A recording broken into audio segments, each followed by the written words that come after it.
So you want me to just cover the agenda verbally? Yeah. Now you're live. Good evening. Welcome, fellow DFLers. This is the Ward 4 Minneapolis DFL Meet the Candidates Forum, and we're very pleased to have everyone attending tonight. Before we get started with our candidates for Ward 4 City Council member, I'm Jeff Strand, Chair of the 5th Congressional District and Ward 4 Representative and Co-Chair. And we will hear in a few seconds from Brianna Rose Lee, who's the Vice Chair of the Minneapolis DFL. Technical difficulties prevented Minneapolis DFL Chair Devin Hogan from virtually participating tonight. But I'd like to turn the mic over to Peggy Clark, the Co-Chair of Ward 4 DFL Committee, and Peggy will review the agenda and our ground rules. Good evening, everyone. Thank you so much for coming out tonight. Welcome to our first attempt at one of these forums. So let's hope it goes well. We'll start off with a statement from the Minneapolis DFL to welcome everybody and explain where we're at in this virtual process. And then at about 7:10 or whenever that finishes up, we'll give our candidate introductions. They are allowed up to 5 minutes each to present themselves and their agenda and their thoughts to you. And they may have multiple means by doing presentations. They may have videos, they may have other speakers helping them. So it could be a variety of things. When we're finished with the candidate introductions, we will then move to our Q&A process. We have two moderators today, Brianna, who is the Vice Chair of the Minneapolis DFL, and Joel Rainville, another person from our Ward 4 arena that will review questions that are being submitted from audience members. Those questions we would invite you at this point in time, if you're live streaming, to submit your questions through your live streaming platform, whether it be Facebook or Twitter. They will monitor the questions that are coming in and select questions from those in the 5 areas that we identified as those of highest interest. Those areas are public safety, housing, transportation, Upper Harbor Terminal, and climate action. And then the candidates, after we pose the question, each will have 1 minute to respond. The order of the candidates we predetermined in random order, and we will continue that random order throughout the opening statements and then the questions. Once we're done with the question and answer, we'll remind you about, we'd love to have you help the financial endeavor that this process takes by passing the hat and donating to Secure Act Blue. Then we will, then we'll have 3 minutes up to 3 minutes each for the candidates to do closing statements. Once we're done with the closing statements, we do have a compilation of the citywide candidates that was prepared today. It's about 20 minutes long. So we'll let that video run whenever we're done with our ward business, and you are free to go at any point in time there. So thanks again. We appreciate you coming. We hope you enjoy this evening. And hello, everyone, and thank you for joining us at the Ward 4 Meet the Candidate Forum. My name is Brianna Rose Lee, and I am the Vice Chair for the Minneapolis DFL. We just wanted to mention how important the endorsement process is for the DFL. This is really the time for all of us to come together as DFLers, as Democrats, to endorse a candidate and to find the person that we think is going to best represent our ward and best represent us as Democrats moving forward into the general election in November. So just think about tonight as a really great time for us to bounce ideas off of each other. This is all about unity, and this is about us coming together. I know right now it is definitely still a race. We have 3 candidates that are going to be running for our city council seat in Ward 4. But we just wanted to talk about how important this endorsement process is. We still have 4 more days for you to register and sign up to be a delegate to be part of this entire process. So please, please, please sign up if you haven't already. It's going to be on the Minneapolis DFL website. And also, 4 days left. You'll be receiving information either through the mail, or you'll be able to do it online, or you can do it on the phone or through text. So we do have a lot of options. We want to make sure that this is accessible as possible for everybody. And so please make sure to sign up if you haven't yet. And I will turn this back over to our ward representative chair, Jeff Strand. Very good. Thank you, Vice Chair. So just a reminder for participants that I'm a paper, I can't show my paper, but Minneapolis Ward 4 Precinct 1, where I live, I have registered and specified my sub-caucus preferences. And then unfortunately, this postcard won't show very well, but I did get a postcard confirmation from the Minneapolis DFL. And so my husband and I are good to go. And I'd like all of you to be good to go as well. Go online and register for becoming a precinct caucus virtual delegate. So with that, I think we're going to move over with co-chair Peggy. We will start. Should we review the ground rules?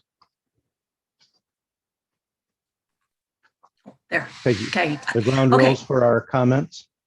Okay, so we had agreed in our pre-meetings to have certain ground rules, and they involve making sure that we're respectful of everyone that's a candidate and that we treat them with respect and their ideas with respect. During the Q&A period, whenever other people are speaking, there should be no over talking. So allow the person to put through their thoughts and finish speaking. There also will be no rebuttal. So if it's your turn to answer a question, your question should be your response and your response alone, not attacking another candidate or name calling or referring to some identifiable way to the other candidates that are involved in this process. So, okay, so that's pretty much it. You're going to get 1 minute when we get to that section to respond. We're timekeeping on that. And if you go too much over the time, we'll be able to cut your mic so that you can no longer continue. Great. That said, Thanks, I think. Thanks, co-chair. Okay. So we're going to go to the opening 5-minute statements that candidates can use technologies or means that they choose. So we just have to make sure that Conrad, our technical administrator, is going to, I think we're going to hear from the Minnesota DFL chair as well about ranked choice voting. Yep, just let me know when you want to do that. Okay, Conrad, let's cue that up. And then after that, we'll go to the first 5-minute opening statement. Just a second.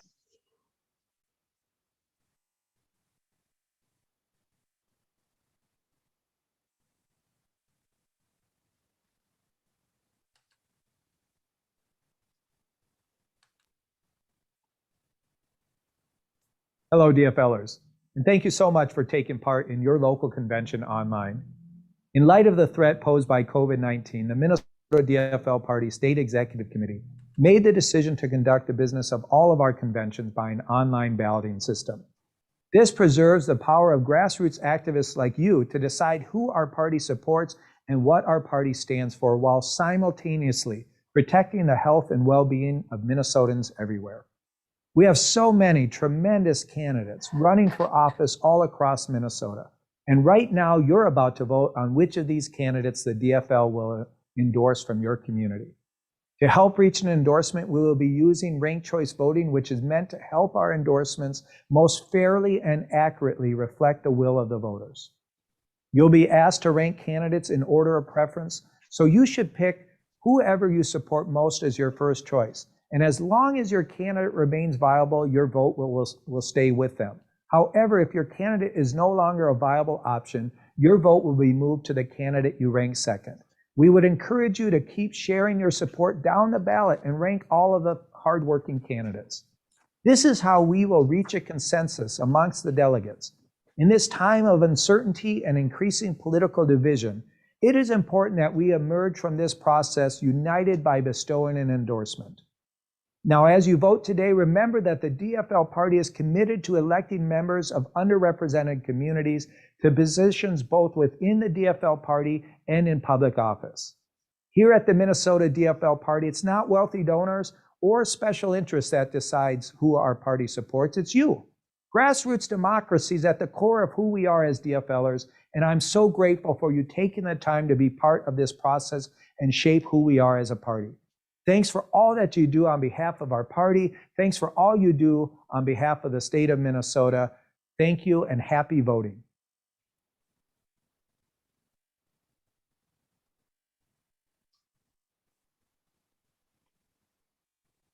Very good. So now we have candidates 5 minutes to present and use any format, speakers, or media they wish to use. And based on a order randomly selected, first candidate with 5 minutes is candidate Latricia Vita. And I think our closed captioning, VETAW. So Conrad, do you have 5-minute timer?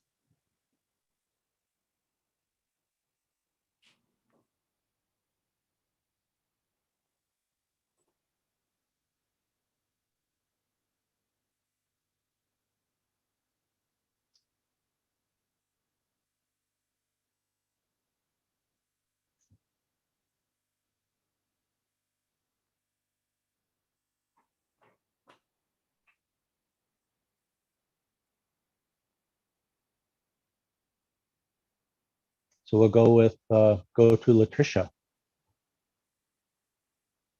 Are we just going to start? Yes, let's start.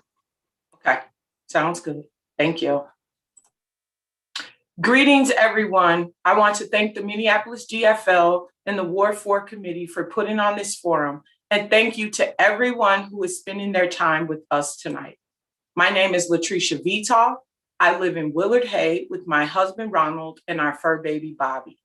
I'm currently the vice president of the Minneapolis Park and Recreation Board. You may have recently seen us in the news. Tonight, I'm here with you as a candidate for City Council in Ward 4 because I see this election as so important in determining the future of our city. I moved to the North Side when I was 11 or 12 years old. My mother brought me and my siblings here from low-income housing, the projects in Chicago, to Minneapolis in search of a better life. We found it, but it was not to say that it was that easy. When we got here, like many of our neighbors, we counted on food stamps and Section 8 to get us through. These programs were a much-needed lifeline.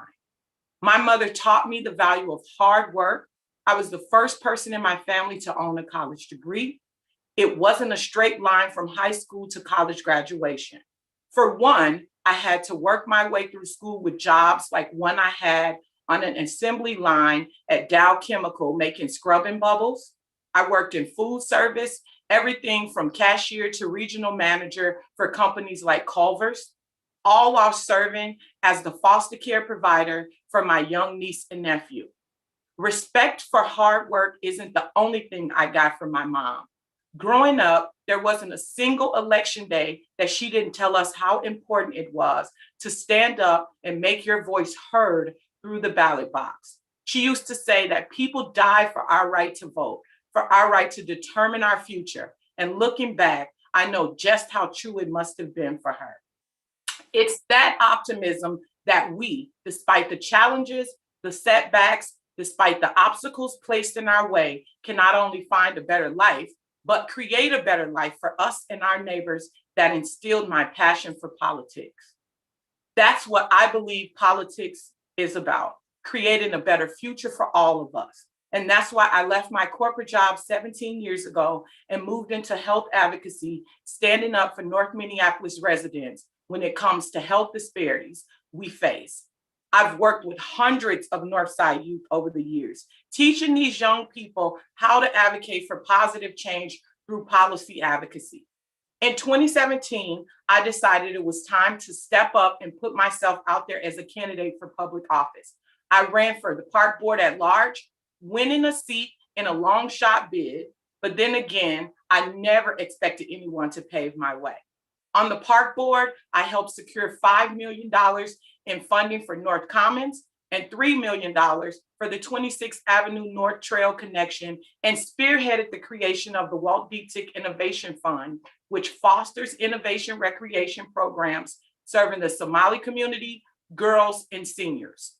While I'm proud of the work I've done, I didn't come here tonight to talk about what's behind us, but instead what's in front of us, what we can do together. Minneapolis is at a tipping point, and I feel called to do more for our city. Our city, the city that provided me the opportunity for a better life so many years ago, has a great decision in front of it. We all know the problems: crime that hurts the livability of our neighborhoods, police brutality that's taken the lives of our friends and neighbors, a devastating legacy of inequity, not created, but only made all the worse by the effects of COVID. When our city is facing these problems, we know that our neighborhoods on the north side are feeling it the worst. So what do? I'll be the first person to tell you that I don't have all the answers, but I do know that it starts with one simple thing: leadership. And in my opinion, the question of leadership boils down to one simple idea: who do you trust?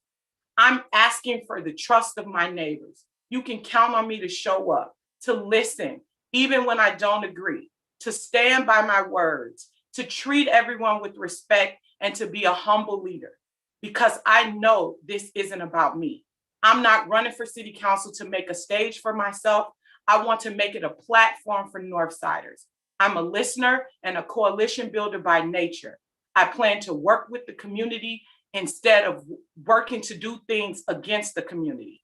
Tonight, we're going to have an opportunity to discuss competing visions for North Minneapolis and our city as a whole. I welcome that conversation, and I thank you all again for being here. Thank you. We next have candidate Becca Thompson. So let's. Am I good to go? Give me about 15 seconds here.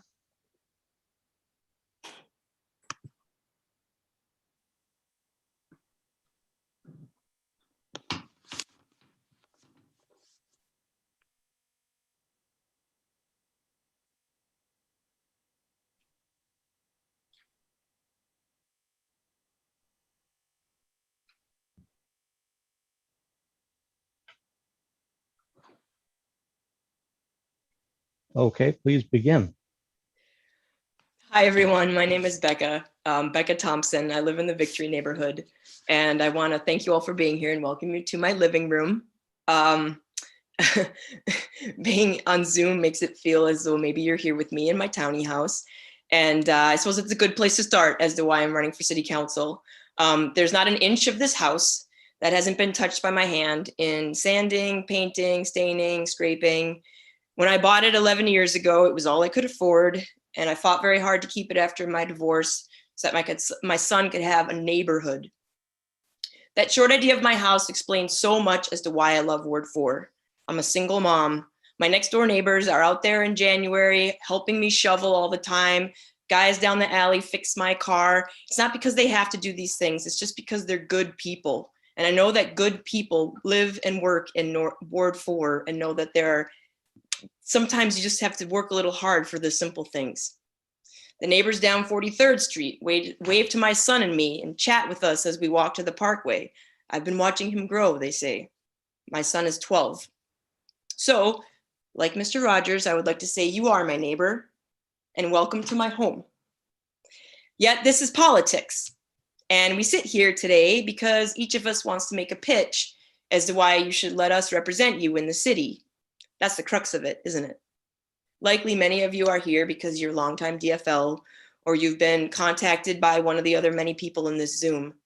We've been getting a number of emails all month with new data for this event, and even for a math teacher, it gets a little overwhelming. So what is it that really gathers us here? Is it posturing, preening? Is it that, do I trust you now that you need my vote moment? Is it what qualifies you to be here moment? I do not have the political experience of my opponents, but I definitely see that as a good thing. You know what I made up for in that time? Different things in life. And those different things are what inform me about our ward. I've done plays at the Warren when it still existed.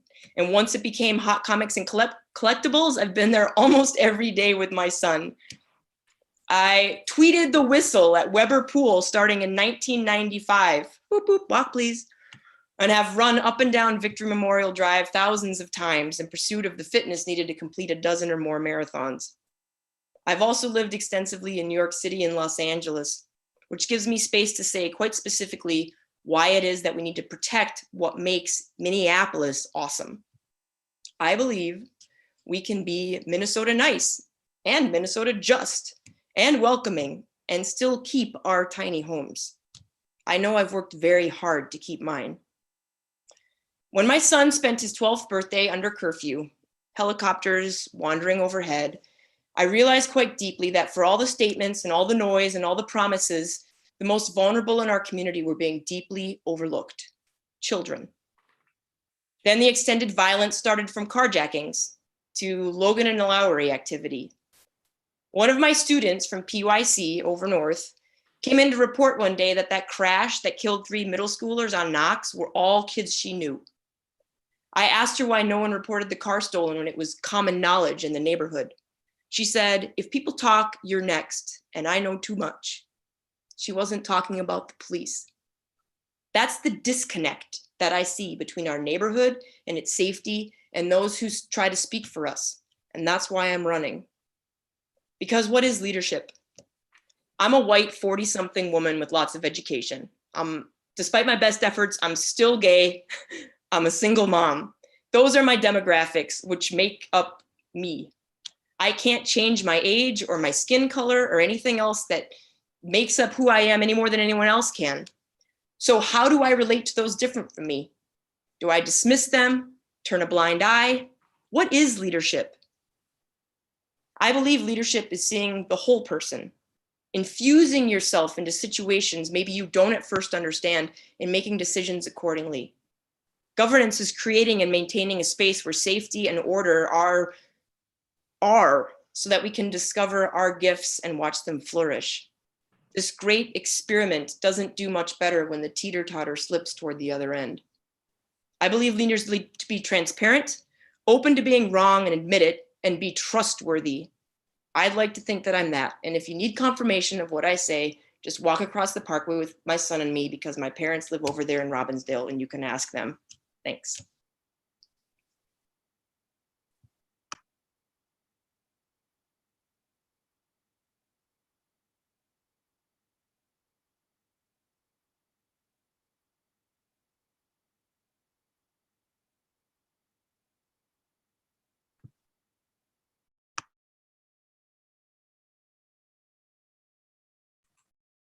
Jeff, you're muted. Jeff. I'm sorry. So Conrad, technical, we have a video to queue up.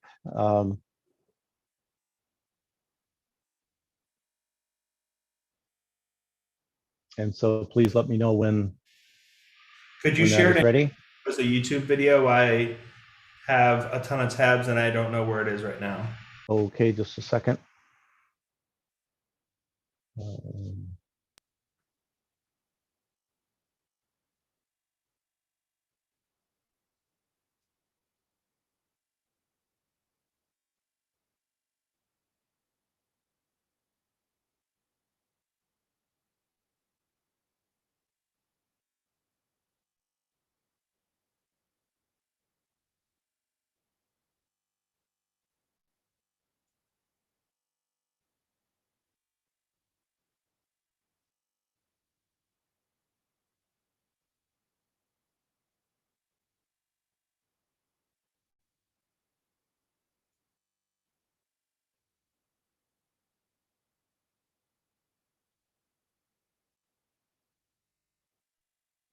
I shared the link for Ward 4 committee.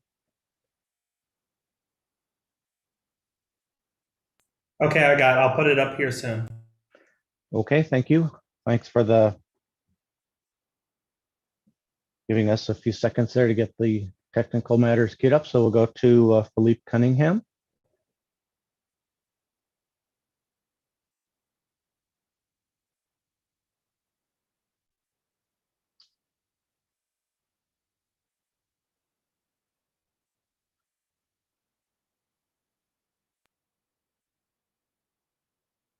And we'll need sound. We will need sound. My name is Drew. Chloe McGuire Briggle. My name is Jackie Mukibi. Hey, Nate Pence. Well, I mean, essentially he did something for the entire block. Basically, in back of us right here, this sewer, when it would rain, it would literally flood out into the middle of the street. So what I did is I reached out to Brother Philippe, letting him know what was going on. They came out, dealt with the issue. I've been in this community over 14 years now. Last spring, during the initial unrest, he was out watching over at North Market or 44th and Penn. He was dropping off fire extinguishers, flashlights, all those different things, and helped coordinate that. And that really left an impression on me. Philippe has been responsive to me in a couple different really tricky situations that we've had here.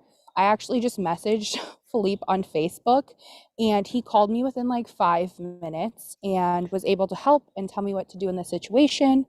And afterwards, he followed up with me like an hour later, the next day. I've been a Northside homeowner for 13 years. There's been a few times that I've had to reach out to him, but one of the biggest ones was when my car was stolen and taken to the impound, and then I, hung up with him, and then they were like, the manager came and was like, okay, we won't do anything with your vehicle will be safe. And I know that would have not happened because I was there for about 2 hours trying to figure something out, and that would not have happened unless like Philippe was responsive and very quick. I mean, I was very grateful, and I couldn't believe it.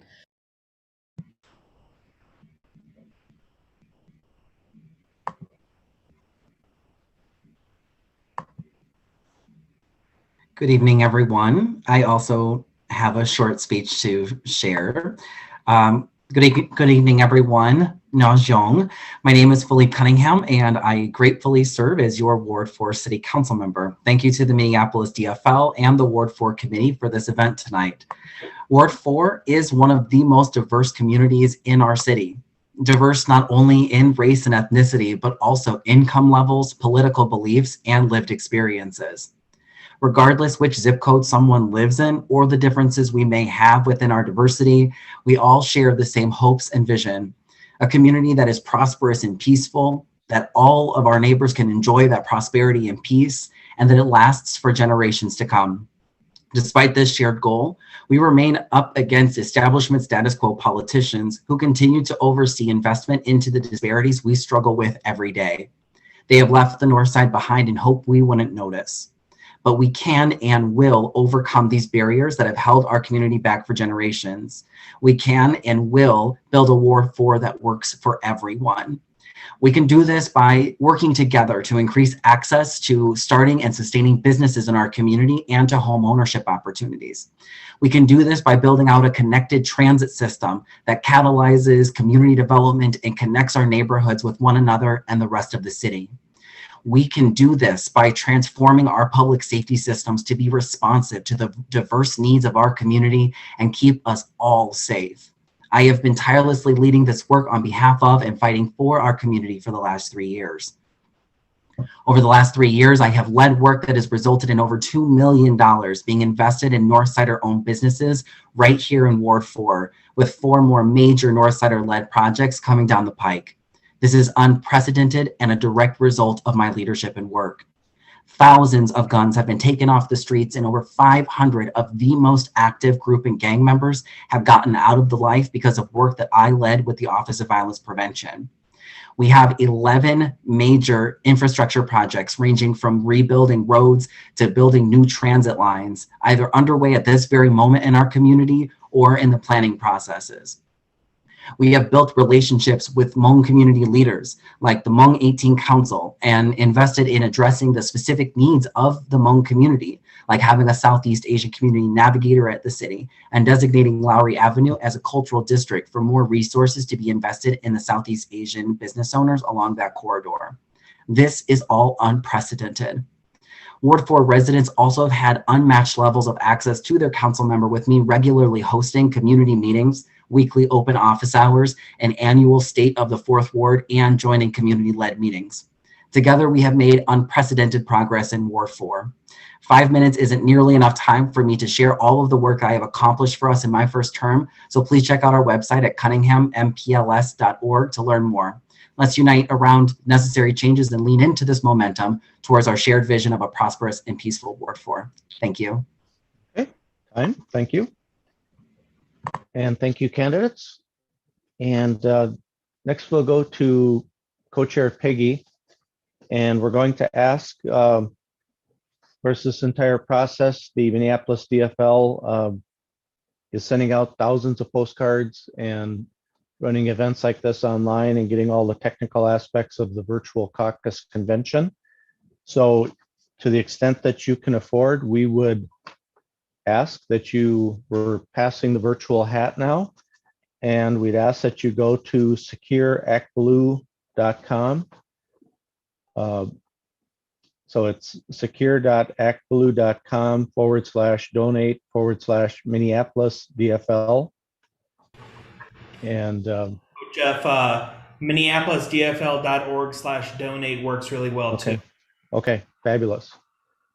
So that said, we're going to go to the moderated question and answer. So I will defer to Co-Chair Peggy. Would you like to pose the first question? And then we'll have 1 minute responses, and we will have the computerized timer for this part of our event. Peggy, do you want to unmute?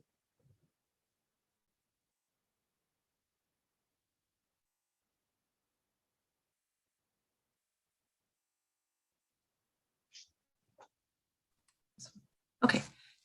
Did we get a question from our moderators? Or are we starting with our default questions? We can start with our questions that we planned, and we have one so far. So if you're listening, please definitely jump in and send some questions in on Facebook or Twitter. But we can start with ours first. Okay. Go for it, Brianna.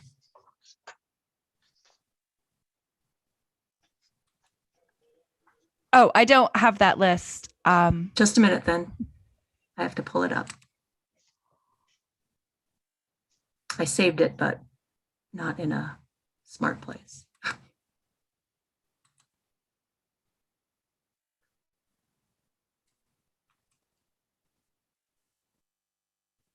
Well, maybe Joel has his list handy. Okay, well, we could just start with the one that I did get from Facebook, okay, and then we can jump into the others. So the question we have on Facebook is kind of regarding the ranked choice voting. So this person would like to know how you will use the ranked choice voting as part of your endorsement campaign strategy. So how you would choose to, or how you will be someone's second choice or instead of the third. So they were kind of just curious how that will change or affect your campaign strategy. So 1 minute responses, and this will go to, the order will be Thompson, Cunningham, Beatow. Well, the simple thing is there are three of us, and barring other people joining in, it makes the only strategizing it shows to me is that there's not a lot of purpose to try to get out of the race without ranked choice. I mean, back in the day, of course, you just kind of like, well, I didn't get the endorsement, and on you go. So in that regard, I mean, I am beginning to have relationships with the other candidates running, and as far as I'm concerned, I'm number one. And we'll leave it at that for now.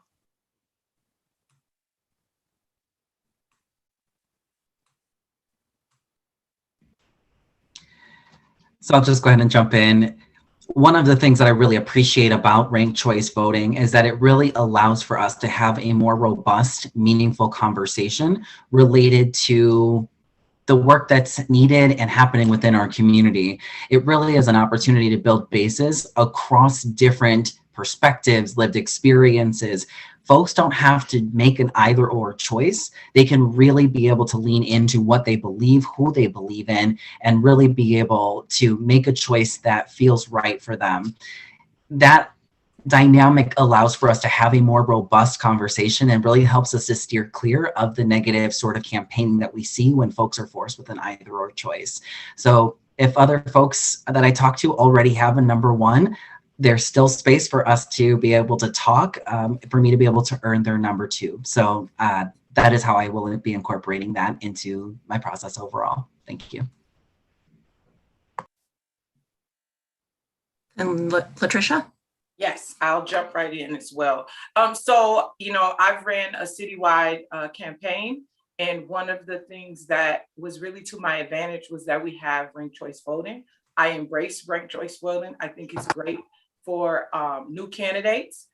Incumbents have a base because they've won the election before. And so I'm excited to talk to folks who aren't selecting me as number one.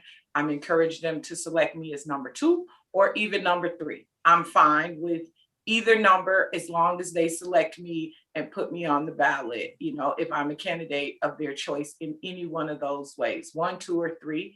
I'm also embracing it because it gives us the opportunity, to really connect with folks and explain to them what ranked choice voting is. A lot of people just think that these races are head to head. So I've been having some great conversations with folks in the ward about ranked choice voting and how it helps candidates who would not necessarily have a fighting chance on a head-to-head.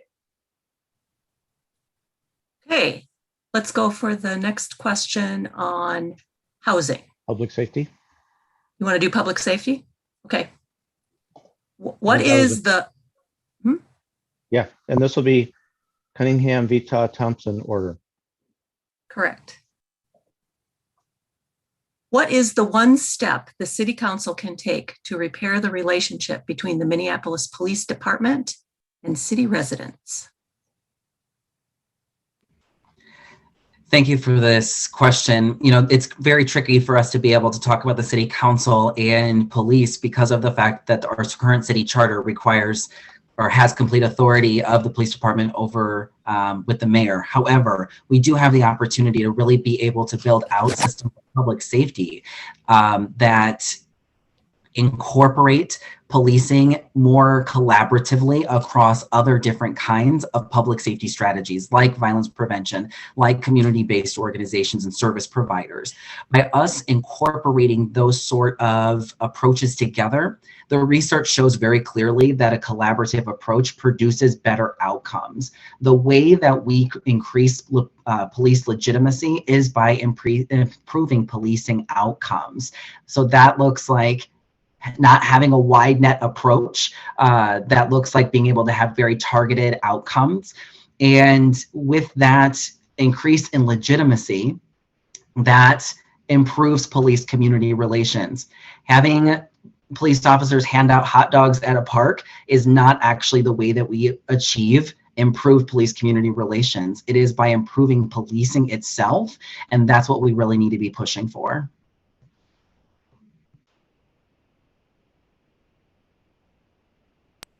Can you repeat the question?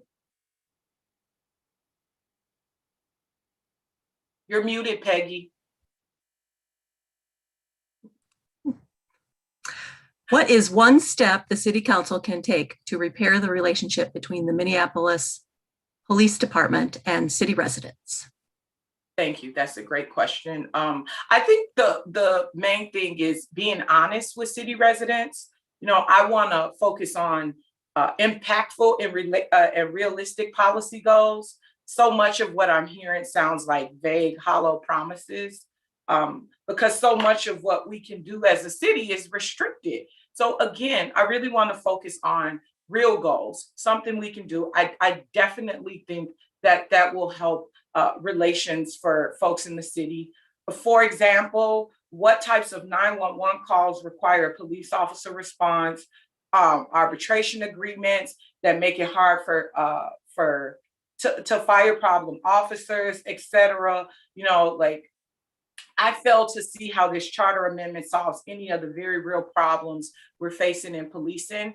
And I think that we lose trust, you know, in the people of Minneapolis when we're not being honest with what is actually going to happen. We're not supporting our chief. I believe our chief deserves our support. That's time. Thank you. Okay. This timer is a 2-minute timer, so okay. So I have to stop you at 1 minute. So okay, Ms. Thompson, you're next. Yeah, I would say straight off that the first thing would be to say that they're going to fund the police and say why. And I think that supporting our first Black police chief could go a long way. And frankly, I'm not the expert in this.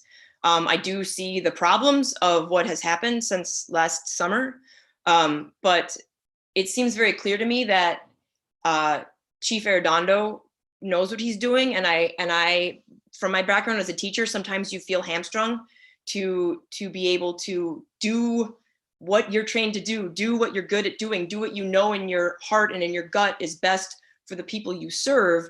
But when you're hemmed in by politicking, it can be really difficult. So before I would even think of this, I would ask to know, what does Chief Arredondo think is the right move, and give him that opportunity. Very good. Thank you. I can probably do the housing. We have a housing question.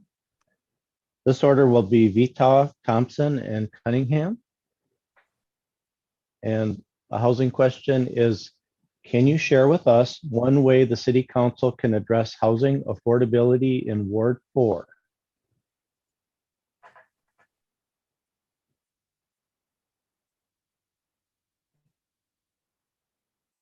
And Latricia will be first.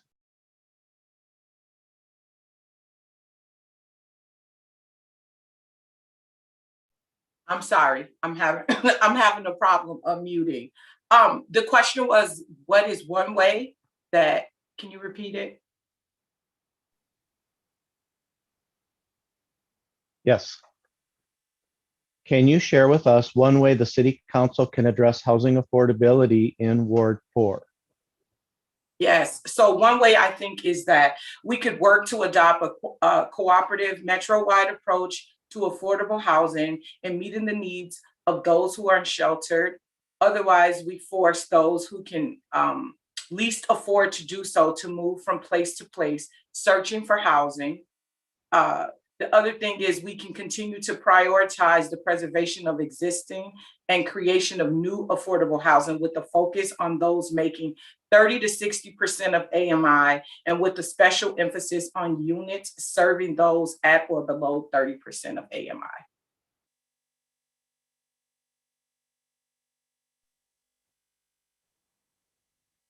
And then Becca is second. I say, frankly, the one thing the City Council can do is stop recklessly building all over the city. People who live in Ward 4, I'll speak for myself and my bungalow, we are the last place in the city that it is affordable to own a home with grass. And I think that we need to really look deeply at Minneapolis 2040 plan so that older people don't get priced out of their houses, young families can get into houses, and we don't make it difficult and create newly unhoused people because we make the city too expensive. So I think we need to stop residential rental units in luxury places all over the city, so that will keep Ward 4 affordable. And then we can start looking at other measures that we might need to take, but that's another thing that just needs the brakes. Thank you. And then Councilmember Philippe Cunningham is third in this cycle. Yes, thank you. one of the things that I think is important is actually that we base our policy making on research. And the most effective way to ensure that housing remains affordable is actually increasing the housing supply itself and having different types of housing diversity. So having different housing types.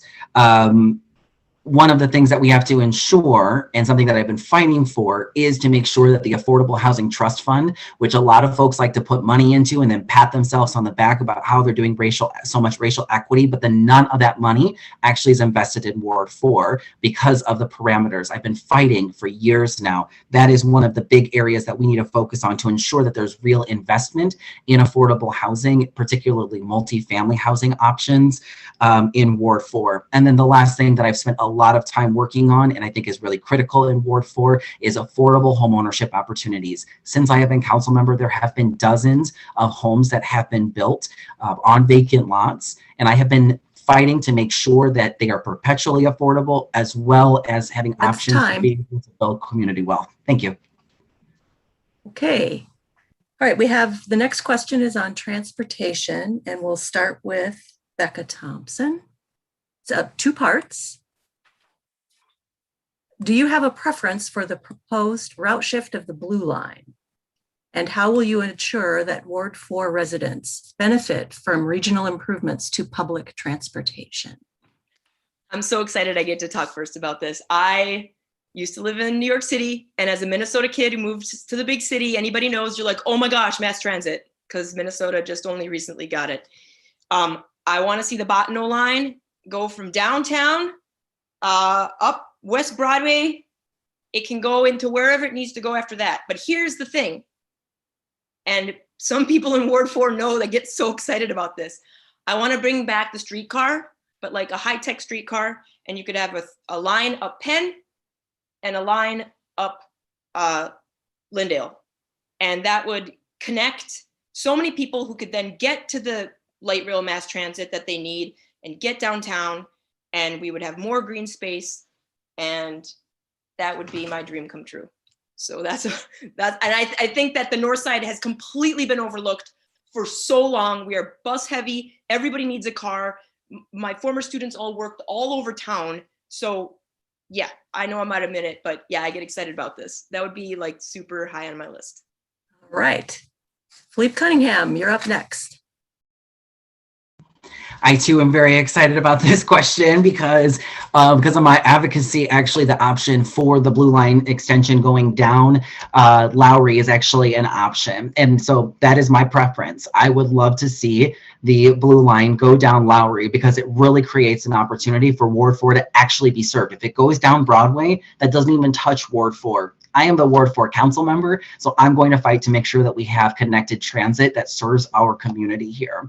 The benefits that we would be looking at by having that additional Blue Line and access to that transit is catalytic community development. I also fought to make sure that Lowry Avenue was designated as a cultural district so that we are focusing on Northsider owned businesses and really being able to develop along that area. Right now, it is incredibly hard to be able to get investments in our community. By having that, we can intentionally invest in Northsider entrepreneurs to make sure that we are being thoughtful about gentrification and preventing displacement. And just to, oh, I just saw the lips. I read the lips, time's up. All right, thank you. You're muted, Peggy. That's how I read your lips. Latricia. Thank you, Peggy. This question seems to be exciting for all of us. So I served on the city's Vision Zero committee for some time because I've always been passionate about transportation. I also was on the Blue Line Commission. I was appointed by Blong Yang, a former Northside City Council member years ago, and served actually for a while. I too am excited about the Blue Line coming down Lowry Avenue. I think that Fourth Ward residents deserve that. We've missed out on so many other things. With the freeway being right there on 94, I think it'd be awesome for us to have that connection right here in the ward. I also am excited about, just reliable transportation as a whole and focusing our investment on transit-dependent neighborhoods like Ward 4. I'm excited about accelerating the Vision Zero investments to eliminate traffic injuries and fatalities and building climate resilience into our street designs. Thank you. Okay, time's up. Okay, that brings us to our closing point. So Jeff, you want to take over here? All right. Thank you, co-chair. So it is 7:52 p.m. time check. So candidates have 3 minutes each for their closings. And according to our agenda, the order here is Thompson, Cunningham, Vitaw. And so whenever, do we have anything to queue up? Am I good to go? No, yeah, I don't have a timer. Thank you. Okay, just 1 second, please.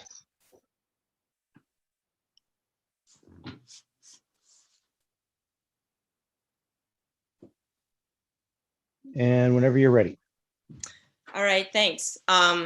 There were a lot of questions we didn't get to. I was staring at them in the chat. And so I just want to quickly say, because I think I have time in my closing statements, to thank you to Philippe and Latricia for being part of this. This was a fun conversation and I really was looking forward to it. So I have a lot of things that I want to say about this moment and this entire night, but I think what it boils down to is what brings us here and what are we seeking? Ultimately, for me, the question becomes, what can I offer in exchange for you entrusting me with the protections of our community? And I can offer you this, my life journey, what I've learned, what I've seen, who I know, how I've experienced the world as a teacher, as an actor, as a business person, as a mom. My son just poured a bowl of cereal, I could hear it. I could point to my formal education in mathematics, drama, education, business as a place where I achieved skills useful to this collective. Or I could point you to my connection to my family and specifically my son to show you how I'm loyal, work hard, and always get along despite differences. Hashtag my cousin is the president of the park board and we don't always agree. I could mention how I've lived in wealth and in poverty, in warm places and cold, outside and in. But my words are just words, and this screen is an imperfect means to project to you who I am. If you want to know more, I direct you to my website, beccaforthecity.com, or the Facebook or the Instagram. But better yet, if you really want to know, meet me on the Parkway for a run. I'm training for the Twin Cities Marathon, and I'd really love the company. I'll be around the neighborhood, likely wearing a blue shirt. Ultimately, in government and in life, we want people representing us and communing with us that we can relate to, trust, and be proud of.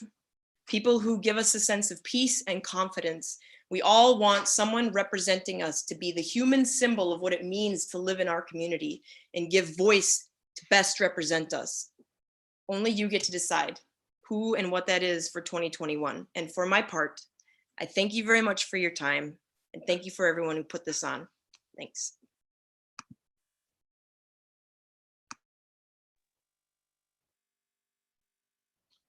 Thank you.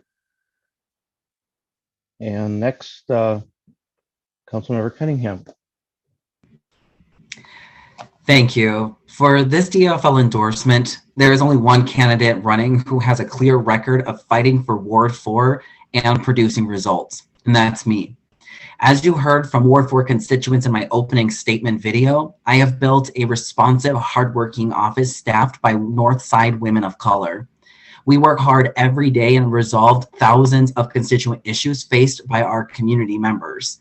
In just 3 years, my leadership has produced unprecedented progress for our community.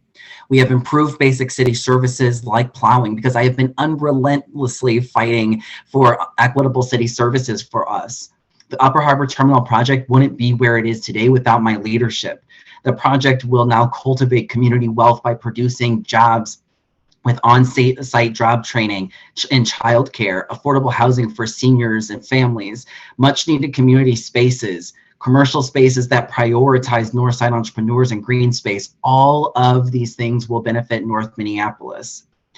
This is not the tax base building North Loop expanding project I inherited. We have so many major Ward 4 infrastructure projects in the planning process because of my leadership. The work of transforming public safety has already begun because of my leadership. The Ward 4 benefits of the 2040 plan are being translated into public policy because of my leadership. Now we need to make sure that we have the right leadership there to see this work through. I am the right leader to continue this work and to bring these benefits to fruition for our community. As a council member, my loyalty to Northsiders has been a steadfast value, and I am not beholden to any politician in this city. We cannot afford to go back to trading political favors at the detriment of Northside progress. I can't accept that, and you should not either. As your council member, I have demonstrated competency, integrity, trustworthiness, and hard work day in and day out.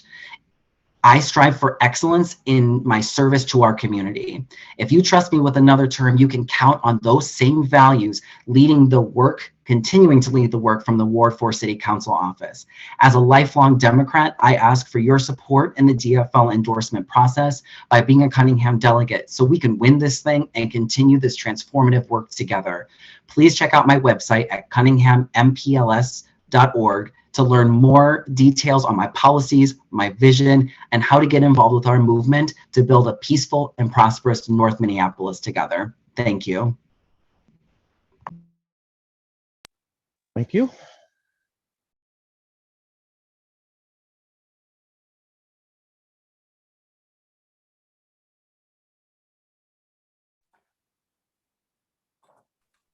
Jeff, you are muted.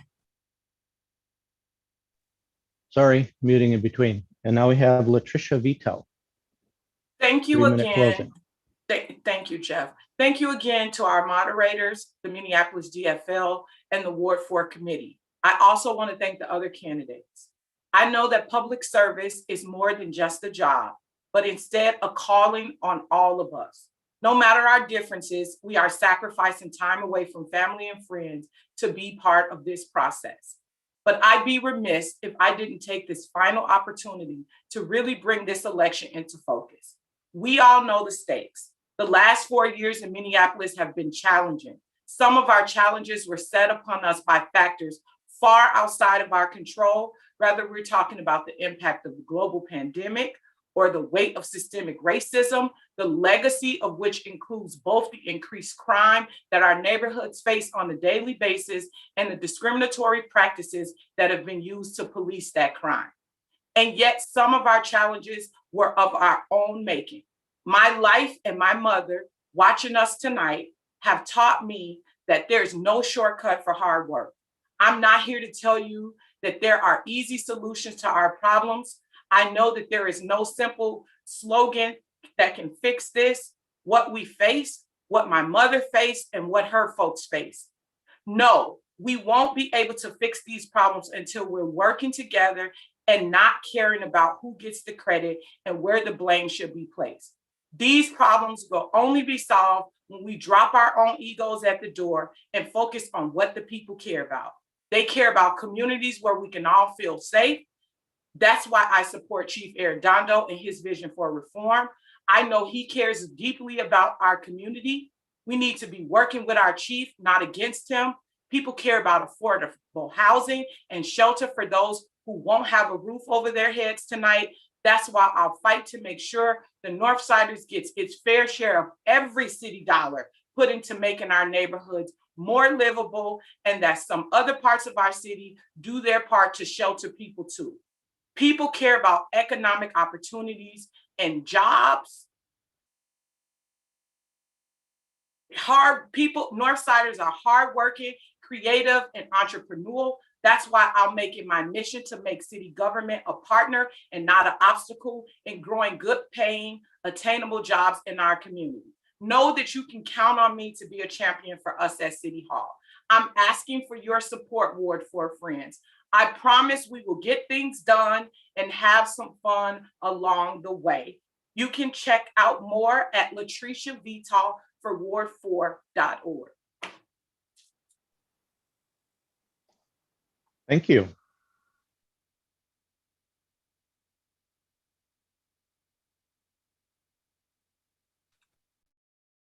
Jeff, unmute. Great. Thank you. That concludes our Ward 4 candidate statements and question and answer for this time slot. I want to applaud Latricia, Philippe, and Becca all for great work with this event. And again, just a reminder, to the extent that you can afford, if you can go to ActBlue and donate to the Minneapolis DFL to help with this 2021 virtual process. And then next for you, again, I want to thank the Ward 4 candidates. We are then going to conclude our meeting tonight with a compiled video of all citywide candidates that will also be available on the Minneapolis DFL site. So the candidates for Mayor, At-Large Park Board, and the Board of Estimate and Taxation will have videos. And I want to thank Vice Chair Brianna, Rose Lee, and my co-chair for Ward 4 Committee, Peggy Clark, and Conrad Zubkowski. Conrad, let us know when you're ready to I'm ready roll right that now. video. So we'll conclude the meeting with watching that video for those who wish to see some of the other citywide candidates. It's about 20 minutes long, in case.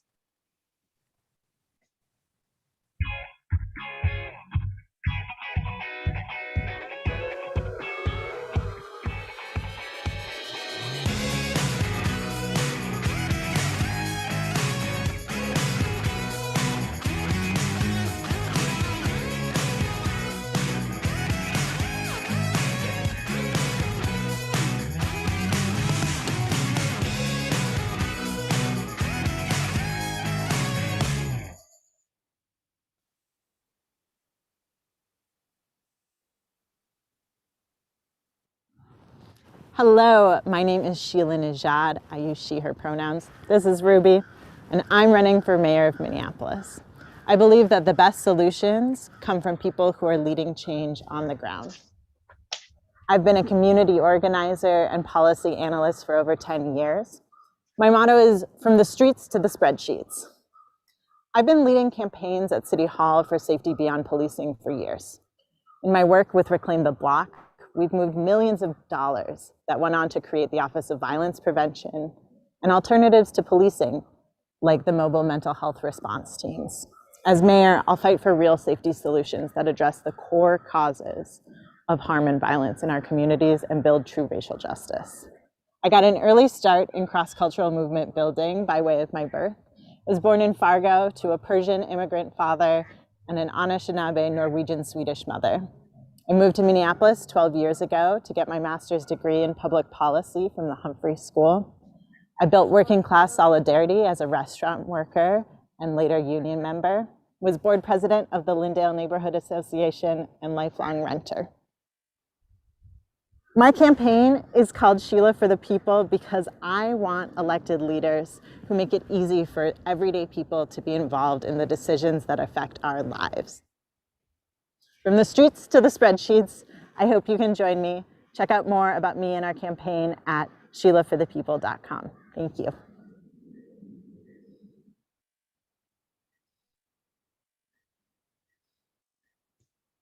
I'm Kate Knuth. I'm a mom, a climate strategist, a scholar, a small business owner, and a former state representative. I'm running to be the next mayor of Minneapolis because we need leadership. Growing up, my parents instilled in me a love of community. In our family, a good life is defined by being part of and serving our community. It's a value my husband and I work hard to model with our daughter today. Following my 6 years of legislative service, I led a leadership program in the city of Minnesota. I served as our city's first chief resilience officer and earned my PhD. I now run my own small business and serve on the Bryn Mawr Neighborhood Association board. I know how to use public institutions, like our local government, to help us navigate this era of climate change, racial reckoning, and economic injustice, so every person, Black, Brown, Native, Asian, and white, thrives. I keep an eye to where we need to go while figuring out the step-by-step details about how to get there. Right now, in Minneapolis, we are at a potentially transformative moment that will define us for decades. We can all feel it in the unsteadiness of things, the conflict, the uncertainty. These feelings are not surprising. We're still moving through a global pandemic. We're aching from the trauma of police murdering George Floyd and the unrest and racial reckoning unleashed. The question I ask now is whether we will use this moment to build the Minneapolis we know is possible. I believe with real leadership, we can. I believe that with the right leadership, we can reimagine what our city is capable of being. It means not playing on people's fears about public safety, but rather doing the collaborative work of transitioning us to a public safety system that is racially just and keeps every person in the city safe. Realizing the potential of this moment will take courage from all of us. It takes courage to imagine a future different and so much better than where we are, and it takes courage to actually build that future together. The only way we will develop the courage to imagine and build is by leaning into each other and pulling out what is best in each of us. As I step forward to run for mayor, I ask you to join me, because I know together we can do the hard, joyful work of building our city's future. I hope to earn your support in this convention. I'm Jacob Fry, Mayor of Minneapolis. Our city is at the center of a national racial reckoning. George Floyd's murder at the hands of police has been recognized by the courts as just that, murder. But that verdict is the most basic measure of accountability that can be afforded to the Black community, one that's been historically denied.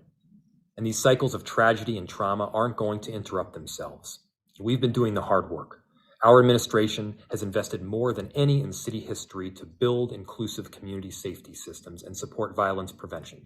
We've implemented progressive policies that promote accountability and transparency in the police department and worked alongside the community to rebuild trust. But we shortchange this conversation if we limit it to community safety and policing.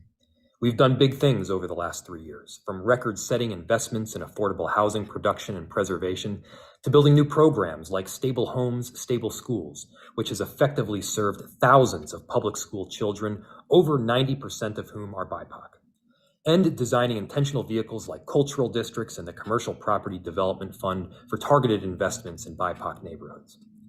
We've also navigated unprecedented challenges together, from a global pandemic to an economic downturn to the murder of George Floyd. We've taken up difficult conversations and done the hard work, and we're only getting started.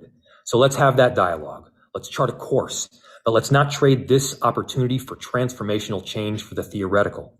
Black residents are eyeing this moment with well-earned skepticism, and so we must be specific about the changes we want to see, dedicating ourselves to serious policymaking and dislodging objects previously considered immovable. Whatever the consequence or the audience, you have my word. I'll tell you the truth.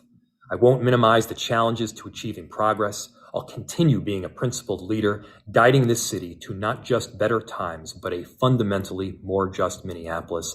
Thank you, and I ask for your support. In Minneapolis, I'm Jerrell Perry, lifetime resident of the Twin Cities, proud father of two beautiful little girls, whose future tomorrow depends on the work that we are able to do today. Which brings us to the moment we are currently living through, the most pivotal moment in our city's 171-year history, starting with COVID-19. We're still walking around with masks in every pocket on our jeans and every zipper in our purses. We're washing and sanitizing our hands now more than we ever have before. Social distancing, 6 feet down to 3 feet in some places. What more can we do? We can make sure that vaccinations are ready, available to every Minneapolis resident that's willing to take one. We can make sure our children are back in school full time with full functioning before and after school programming, as well as our recreation centers. And we can make sure that everybody gets back to work. We can do this, you guys. We can also do police reform by first mandating that deadly force only be used against deadly force. We can go into crime prevention, including crime and violence committed by individuals with firearms. And we can implement youth outreach and engagement programs and also bring them good paying jobs. We can eradicate hunger and homelessness in Minneapolis through the Housing First program and get our brothers and sisters off the street by building more public housing structures with income capped at 30% to pay rent. No more than 30% going towards rent. We can also eradicate application fees and the need for credit checks for anything outside of rental history. Reconciliation can come through the Justice Resolution, which will make much needed investments in communities across our city. And at the same time, it will move us closer to opening the intersection at 30th in Chicago, affectionately known as George Floyd Square. We can also do racial reconciliation through community engagement, using churches and faith leaders to bring their different congregations together to fellowship so we can see just how similar we are, starting with our humanity. I did not enter this race because I'm the most educated or hold the most pedigrees. I entered it because I feel like we are in desperate need of leadership that is not only willing to say the right words, but that's willing to take the right actions. In my experience, I think I am more able than do that for you. Thank you, and I look forward to serving you, Minneapolis. Love your neighbor as yourself. God bless.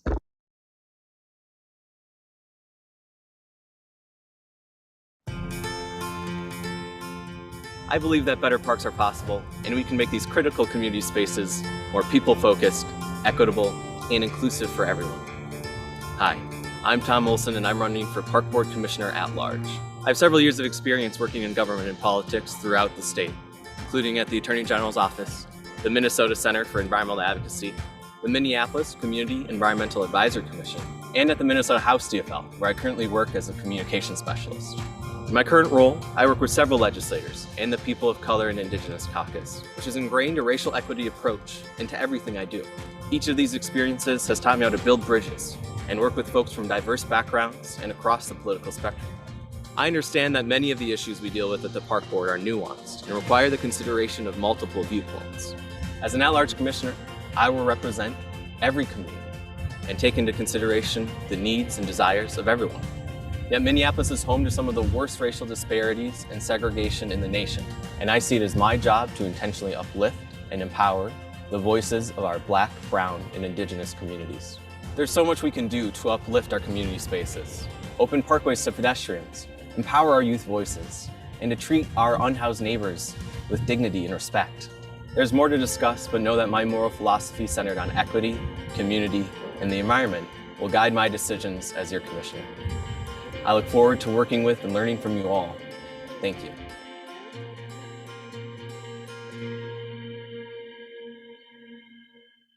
Hi, I'm Londell French, Minneapolis Park Commissioner.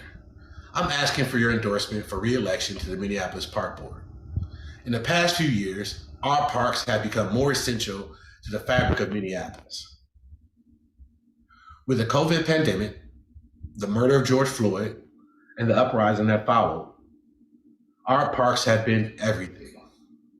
As we spent more time outside to social distance, to heal, to gather, to feed people, and distribute mutual aid to our communities, we faced more complex issues and challenges than I could have ever imagined when I was first elected 3 years ago. I'm asking for your vote so I can continue to do this work. Work like opening our first full service community school, partnering with Minneapolis Public Schools to offer wraparound services to get our families the resources that they need. Like listening and working with communities to make the nation's first memorial honoring survivors of sexual violence. Work like changing the name of our parkways to better honor the Indigenous communities whose land we all live on. I'm proud to be your Minneapolis Park Commissioner. Serving has been the greatest responsibility of my life, and I take it very seriously. I'm asking you for your support to continue being your at-large park commissioner. Thank you. Our park system began 137 years ago. This is a legacy. I, Meg Forney, am passionate about the long view of our future legacy. The long view is why I am seeking re-election for one of your citywide park commissioners. The decisions we make today will impact our future generations. I will advocate for these long views. 1, to grow Minneapolis green space to support climate and environmental resiliency. Parks are the best tool for enhancing air and water quality and mitigating heat islands. Increasing vegetation is our best line of defense. 2, to invest in programming for youth by fostering youth employment that creates life skills to acquire sustainable jobs, to develop expertise in stewardship for our environment, and to prevent youth violence through building relationships. 3, to continue to cut barriers for equitable park access for all Minneapolis residents and families. In my short 2 terms, we have increased from 94% to 98% that every resident is within a 10-minute walk of a park. Now that the entire city has been park master planned, policies and practices can be enacted for long-term development and improvements. Lastly, to guide our parks in a financially sustainable manner through establishing empirical, equity-driven data matrix and diversifying our funding stream. Please visit my website to learn more about my campaign at megforney.org. I ask for your support for this legacy for our future generations.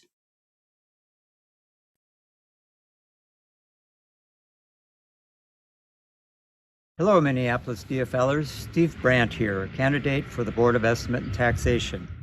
I'd like to tell you a little bit about me and why I'm running. I came to Minneapolis as a college freshman. I'm a little older than that now, but my love for the city has grown and I've put down roots here. This is the house where Linda and I have lived for the past 44 years and raised 2 sons. Minneapolis is going through some hard times right now, but I'm running because I want to contribute to helping this city recover. I also want to leave my 7-year-old granddaughter an even better city. I honestly believe that I'm the best qualified candidate for the Board of Estimate, the board that sets the annual limit on property tax increases. It also authorizes borrowing for infrastructure projects like street and sewer repairs. In my 40 years as a reporter, I did my own research, analyzed the facts I gathered, and presented my conclusions. That's what I intend to do as your voice on the Board of Estimate. I'm running because I know the city. As a reporter, I immersed myself in all 81 neighborhoods and got to know their residents. I know this city from many different perspectives, and I care for all residents. I'm running because I know city finances. I've read the city's budget from cover to cover, and I've analyzed the debates that shaped it. I've also served since 2017 on the city's capital budgeting task force. I'm the only candidate who has articulated a detailed approach to how I'd go about setting property taxes, one that starts with you before considering other factors. I'm asking you to run for city convention delegate and to vote to endorse me for the Board of Estimate and Taxation. Vote experience. Vote Steve Brandt. Hello, caucus goers and fellow DFLers. I'm Krista Mosing, and I'm the Stonewall DFL endorsed candidate for the Board of Estimate and Taxation. Thank you for taking the time to get involved, caucus, and build support for the kind of city you want Minneapolis to be. I have nearly a decade of experience analyzing and explaining public utility budgets. I will use that experience and knowledge to serve on the BET. My work will also be informed by my perspective as a trans woman and as someone with experience of childhood poverty. I grew up in subsidized housing, and I'm here today because my community invested in me. City budgets are how we express our values as a community. As a BET member, I will support your efforts to build the city we want to live in. I will work to make the policies that you support possible. I live in one of the many Minneapolis neighborhoods with a history of redlining and disinvestment. Every day, these neighborhoods bear the consequences of our city's public safety failures, and in 2020, they bore most of the catastrophic destruction precipitated by the murder of George Floyd. I will support the work to end this city's legacy of neglect and harm for these neighborhoods and the people who live and work in them.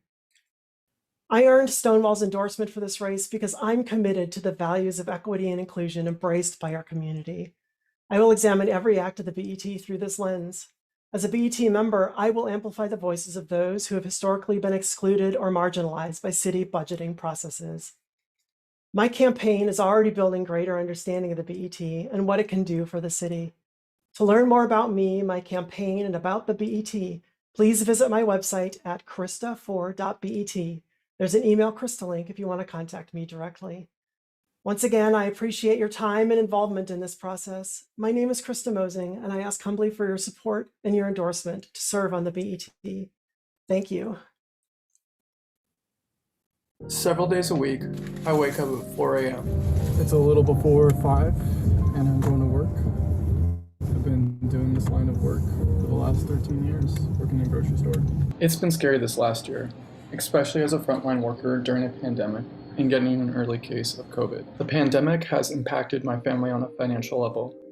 My husband recently lost his job in March. My mom, a retired elementary school teacher, needed support as well. I know what it's like to be a homeowner and a renter in Minneapolis. This is one of the reasons I'm running. I know that people are struggling right now. I can relate.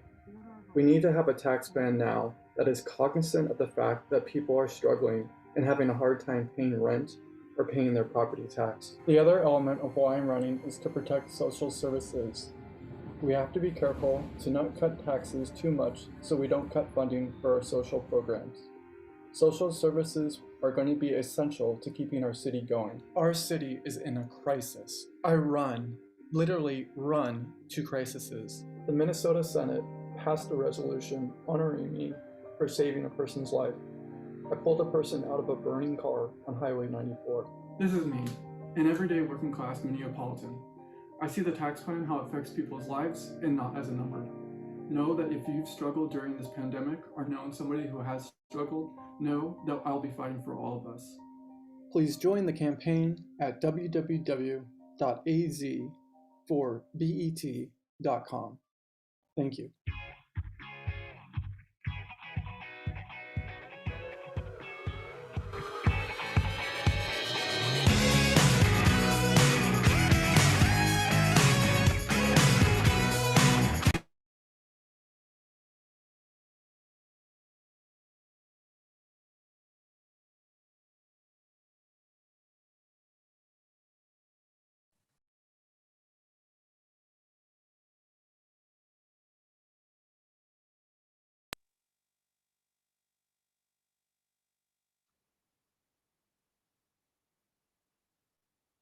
Not sure. I think there was an instruction that he gave us about exiting after the video was done to stop the streaming. Well, Conrad's the host now, right? Is there anything else that you'd like to share tonight?